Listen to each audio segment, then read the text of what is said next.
When my daughter turned about 3 years old, I figured out, answering the phone in this customer service line of work isn't gonna cut it. I said, you know what? I heard the guys in construction make money. I'm gonna give it a shot. I came from pounding nails and stripping out concrete forms that these guys are doing to digging holes in the ground to running multi-million-dollar jobs.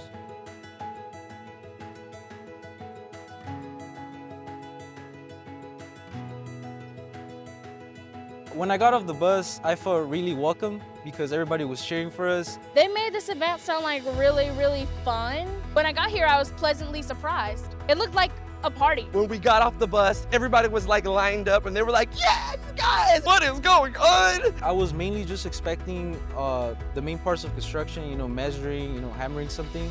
But when we came in, they had a lot of stuff that I had not seen before. So right now I'm working at the new Target store in the Inglewood community. My job in that is to build all the fixtures. Not everything is backbreaking work in this field, and you can do things and work inside, and it's not gonna kill yourself at the end of the day. The station I enjoyed the most would probably be the welding one. I was pretty good at it, so. The station that stuck out to me the most was probably the VR. I just thought how it was really cool that they render the stores into the VR so that you could have a better idea of how do they building their stores. Wow, wow, wow, wow, wow, wow. I bumped into like everyone. They gave us the design part and how the process is to do it. Like, they showed us how they put the colors together for a fitting room. The type of vibe that you have to try to go for when you're designing a certain area or section of a store. Carpentry and flooring, electrical really spices everybody up because they're just like, oh my God, I plugged in the wire and this light turned on. They're climbing up ladders and drilling holes in walls, and they're coming up to me like, Gabriel, I want to do this. This event that we do called I Built This, it's very important for us to introduce the different opportunities that exist within the industry of construction and design.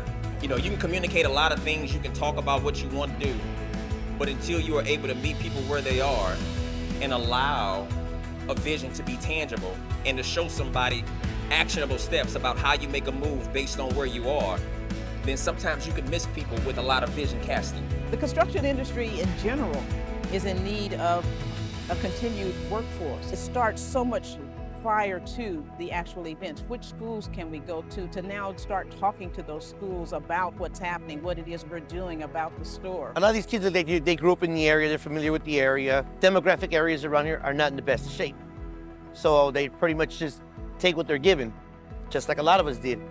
We wanted to make sure that the community knew that this was for them, and particularly for those that are underrepresented.